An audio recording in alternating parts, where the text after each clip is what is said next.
Miblix Pod, or just Pod to his friends, if even goblins really do have friends, Pod was feeling old and wanted an easy life. His 900th birthday seemed like a century ago, and if truth be known, it almost was. He was wandering about the depths of the forest, grumbling and getting into some really serious and long practiced picking of the nostrils that sat either side of a nose so long and so pointed, it often got in the way of drinking out of cups or buckets, if you're the sort of person who drinks from a bucket, which Pod was. Cheers. Now, what he appeared to be grumbling about was not having somewhere nice enough to live. Currently, he lived in a hole. Now, if you read the beginning of The Hobbit, it says that Bilbo Baggins, the Hobbit, he lived in a hole in the ground, but not a nasty, dirty, wet hole filled with the ends of worms and an oozy smell. But that was exactly the kind of hole that Pod lived in. As he strolled, he picked and grumbled. He chanted on about how this country wasn't like it used to be. What with all the Fae and the dwarves and the Nixies moving in, bloody immigrants.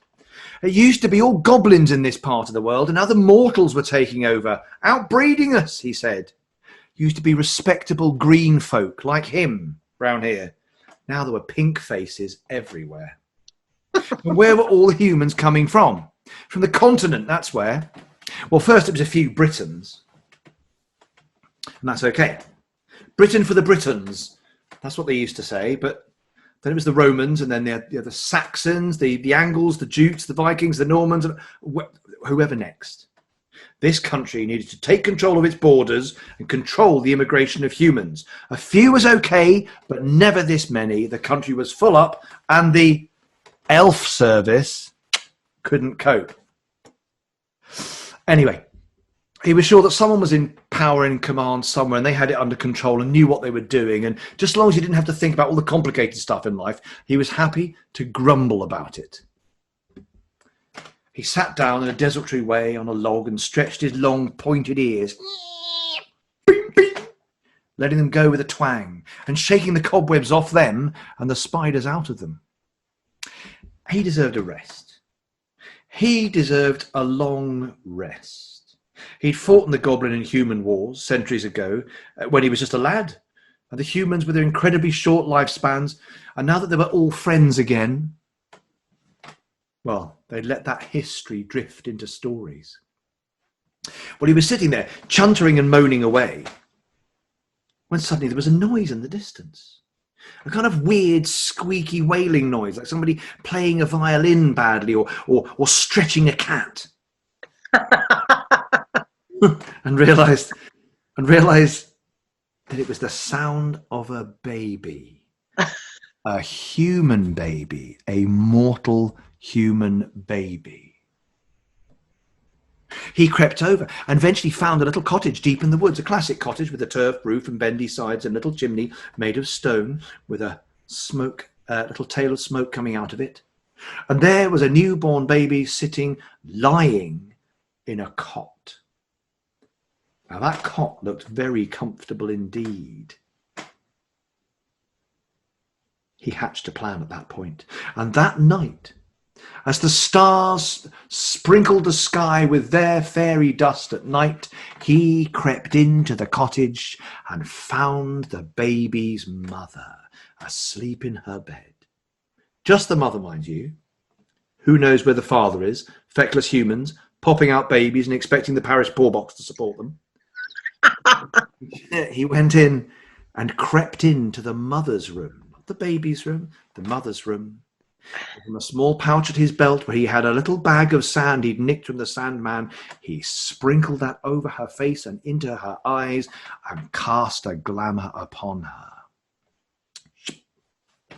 Then, back out of her bedroom, into the room where the baby was, baby out of the cot, straight off to a fairy mount down the road.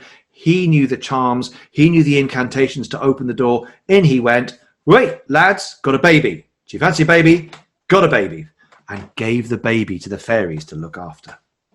He, meanwhile, crept back to the cottage, and before the sun rose that morning, he crept into that cot, and oh, the way it swung to and fro and to and fro, and all those lovely, beautiful, soft, freshly washed, freshly laundered blankets were lovely. He, in his small size, being a small goblin, great in the size of ears and the size of nose, but small in height compared to a human, he crept into that cot and pulled up the covers and snuggled down to sleep. Oh, it was bliss. This was where he was going to live. This was where he was going to live from now on. Now, you may wonder what would happen when the mother woke up and came to look at her baby in the cot. But when she looked at her baby, her eyes were clouded with the dust from the Sandman, from the glamour that had been caused by the sand that Pod had sprinkled on her eyes in her sleep. And when she looked down into the cot, oh, there was her darling baby. She didn't see an ugly little goblin peering up at her, moaning. He didn't speak. Obviously, that would give it away. At this point, he could learn to speak at some point. And there he was in his cot, looking up at her, and he grinned. And oh, how her eyes twinkled with tears of pleasure, and how she looked down at her darling baby. Now, breakfast. Now, breakfast is going to be an issue for Pod if we continue the traditional way and in the way that the fairies in this previous story were looking at. But thankfully, because this is a family show, not to make it too weird, she had decided to bottle feed her baby and had a clay bottle with a cork on top where the milk was poured in, and then a little spout with a hole at the other end that she carefully picked up her little baby's head and popped the little the nozzle, teat, whatever you want to call it, into her baby boy's mouth. Oh, that was lovely. Lovely warm milk. Thank you very much, Mrs., thought Pod to himself without speaking out loud. Oh, what a lovely time he was having. When she stepped away and had carefully balanced the little pot on his shoulder so that if he wanted to, he could turn his face and suckle at it, when he would make sure that the mother was not looking, off came the top of the lid of the pot, and off came the lid of a little bottle of whiskey, and that made things a lot more interesting. Life was looking good. Life was looking good for Miblic's Pod, veteran of the Goblin Wars, 900 years old, and stalwart patriot of the Goblin lands. And then someone else arrived at the cottage. Unbeknownst to him, a carpenter had been called. She, the mother, as a tenant. Her husband, who was there and supporting her child, was away at war, and he would be for some time, but money was being sent to her. However, the building had its problems, and oak beams last for a long time, but if they're not made well, if they're not put up right, they do not last forever. And a carpenter had arrived to make some repairs to the house to stop it from falling down. The carpenter came in and he greeted the mother. Good morning, mother. No, lovely. And I'll be getting on with my carpentry here. Don't you? Oh, is that your little lad in the cot? How lovely, he said. May I have a look? Oh, of course you can, she said. Please do look at my darling. And he looked into the cot and oh my God. Oh my giddy aunt, there in the cot was not a small baby, but the ugliest thing he'd seen. Small and green with huge ears, a massive long nose and ears. It was in the cot, peering back up at the carpenter. And as the carpenter peered down at the goblin peered back up at the carpenter, and the goblin just went, shh. Mother, you've got, this is not your baby. Have you seen your baby? What's the matter with him? What's the matter with my baby boy? She said, picking the goblin up out of the cot and holding him and rocking him to and fro as the goblin smugly sat there with his milk bottle with the whiskey in it. She couldn't see the glamour was still over her eyes, but so very well. He would carry on. The carpenter carried on, trying to ignore whatever it was in the cot. Now, of course, a woman's work is not always in the home, despite what some people say. She had to go out. She had to go to the shops. She had to go to tend to the garden. She had to tend to the animals. She had to do all the things she had to do every day. And she said to the carpenter, I'm just going out. My little boy, I think he's had his milk for the morning. Would you mind just keeping an eye on him while I just go over and attend to things? Oh, no, of course, mother. You go to, I'll carry on with my carpentry. And out she went. And the carpenter, seeing no movement from the cot, no emergence of the strange thing that was in there, he carried on. There he was adjusting a beam and just shaving down an oak peg, just ready to put in, ready to hammer in. And from the cot he heard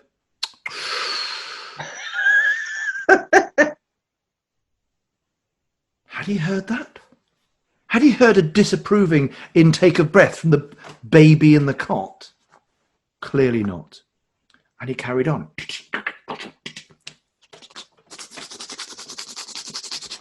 Oh, you're doing it like that, are you? What? Peering over the cot. The face, the head of a goblin. You're doing it like that? Oh, you're doing it like that? Now you carry on, mate. You carry on. Are you? Are you? Said the carpenter, looking at the strange green thing with its big bing bing ears and its long nose. Are you a goblin? No. Just having a drink. Goblin, having a drink. Please yourself. Doing it like that, are you? Yeah. This is what I do. This is how you do it. Well, no, that's fine. If you think you've got it, if you think you know what you're doing, you carry on. At that point, the door opened and the mother walked back in, and the carpenter said, "Have you seen your baby boy was talking to me? Oh, he's talking. Is he? She rushed over, and there was her beautifully sleeping baby boy, little angelic prince in the cot. She couldn't see the green goblin holding up the milk, kind of rattling it, and it's run out, it's dry. Come on, some more love, come on. Service." She went and filled it up again. The next day when the carpenter came back, the same thing happened. He was working away,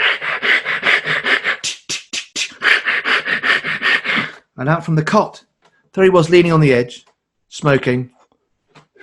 There was the baby boy. All right, what are you doing today then? I just sawing this to put a block into here. Oh, right, I see. Do you want a snifter? Said the goblin, pulling out a little bottle. Yeah, okay. Said the carpenter. I'll try some of your drink. Oh, and if you've never tried goblin spirits, I do not suggest it unless you have a strong constitution. My God, that was strong. My giddy aunt. Oh, his lungs were up, his eyes were out, his tongue was rolling across the floor. Oh, that's strong. That's very strong. Good stuff, innit? Said the goblin. Said Pod, flicking the ash over the side of his cot. How come she doesn't know you're a goblin? Oh, magic. It's magic, innit? She's perfectly happy. I'm perfectly happy. Everyone's a winner. Oh, really? Said the carpenter. And he thought, I'm going to get to the bottom of this. I'm going to see what has happened. There must be a baby missing somewhere here. This is a changeling, and somewhere the real baby is stashed. This is not right. This is not just. This is not correct. Have you got any more of that? Oh, yeah. I've got one. Boo! And another flask came from the depths of the cot and the blankets, and up it came. And the carpenter, pretending to drink, it's strong stuff, pretending to drink, kept giving it back to Pod, and Pod took another drink, and the carpenter took a drink, not really, and Pod took another drink, and the two went backwards and forwards and two went backwards until the carpenter saw that Pod's eyes were starting to revolve around independently, and then his true thoughts came out. There he was, lighting up another fag over the edge of the cot. It's not that I'm speciest, says Pod. It's just humans. They're not like us. They're different. They've got a different culture. They want to live differently. And that's fine. I think I've said to people recently have you noticed how when people get really drunk, they go through a cycle of burping? And the burp cycle goes, to begin with, everybody, excuse me, and doesn't burp. The more drunk they get, then there's a kind of a bell curve of noise to put where they're terribly proud of how loud they can burp. And at the point they realise they're too pissed and they shouldn't be this pissed, that's the point they try to cover it up. And you get the silent burp, as Pod was doing now, doing the... They're just different. seriously, if I had my way, they could have their own countries to themselves. It'd be fine. But, they're coming over here, taking our cottages and our forests and our caves. I don't mind, but, it's just not right, is it? So tell me, how come, said the carpenter, how come you've managed to survive in this cottage, and I can see your great big green goblin ears and your great big green goblin nose, not a noblin nose, that's different, that's a different thing, great big green goblin nose, and she can't. It's all the magic, you see, it's what humans can't do, says Pod. It's all the magic. Oh, the magic sand in her eyes that she can't see. She washed that out, it'll be all right. She needed holy water or magical water. That's how it happens. And that's another thing that really drunk people do as well. They continue to speak through their words, pretend no one can understand. No one can hear they're actually doing that. Later on, the next day, after the carpenter turned up and now met a hungover baby in the cot and still on him and filled up his milk. And as soon as about returned, oh, dear me, the goblin spirits went in. Last drop. Oh, he was so pleased. Hair of the dog. Hair of the werewolf that bit you. The only way to get over an headache like this, said Pod, is music. Music, said the carpenter, as he carried on his work. Yeah, music. And from within the cot, in a way that only magical creatures like goblins and fairies and things like that can do, he pulled an enormous pair of bagpipes. Pair? Sorry, a set. Not a pair, you don't have a pair. A set of bagpipes from deep within the clothes and deep within the blanket.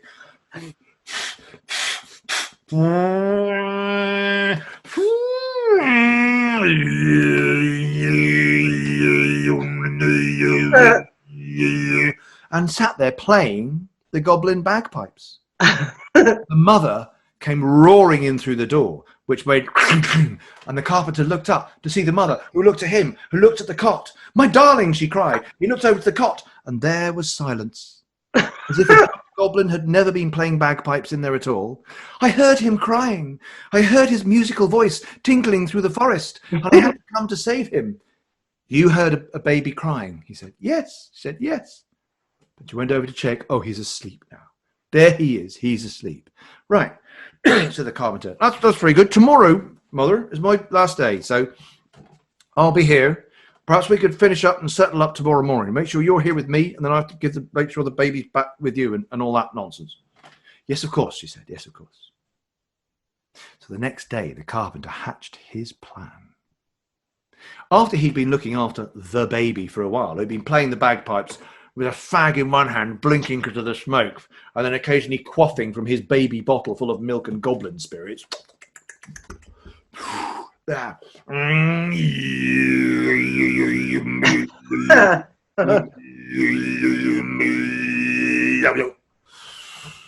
mother came back. The carpenter had been down to the local church. He had scooped from the font a bowl full of water. He also had a handful of sawdust.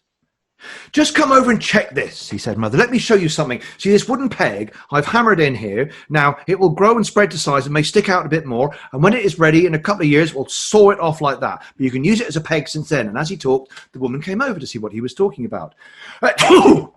He feigned a sneeze, and the sawdust exploded into the air and caught into her eyes. I can't see. I can't see, said the mother.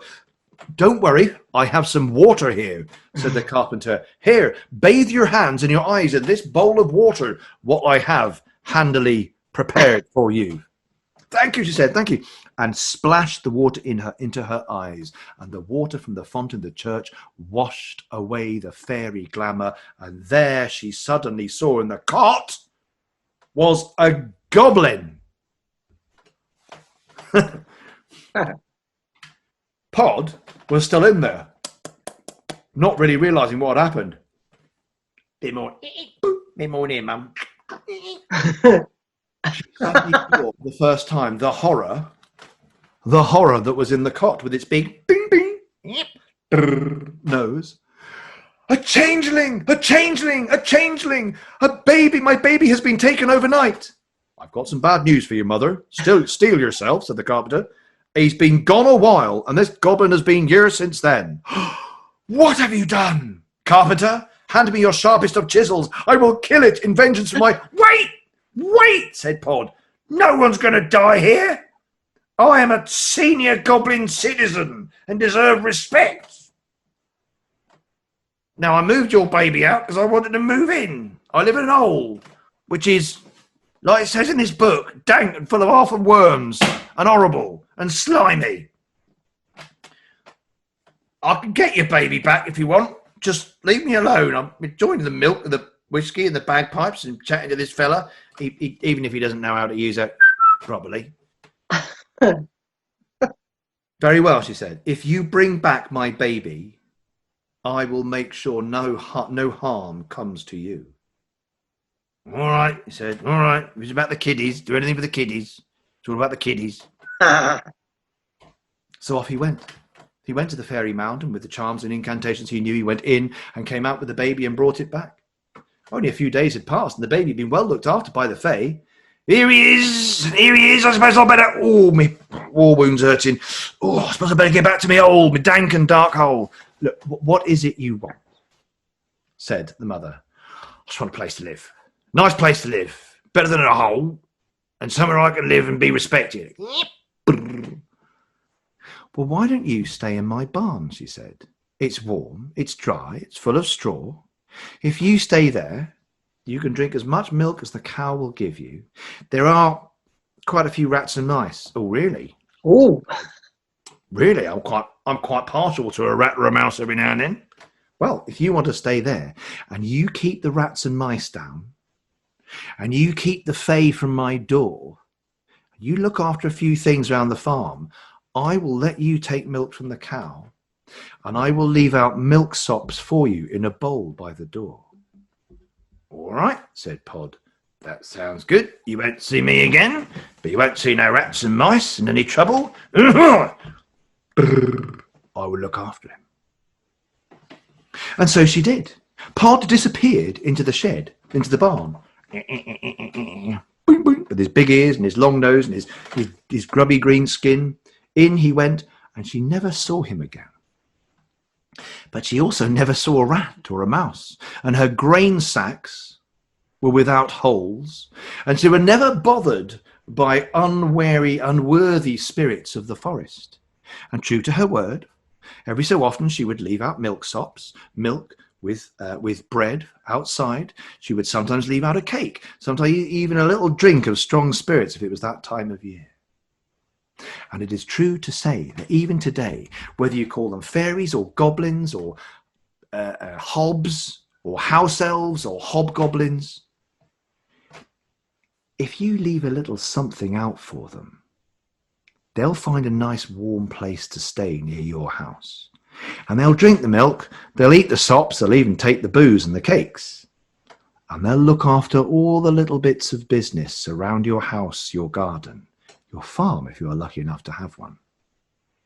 And as far as green goblins, veterans of the wars and proud patriots, it's actually patriot, but patriotism, but patriots and missiles and Americans, but never mind. Proud nationalistic goblins go. He lived happily ever after.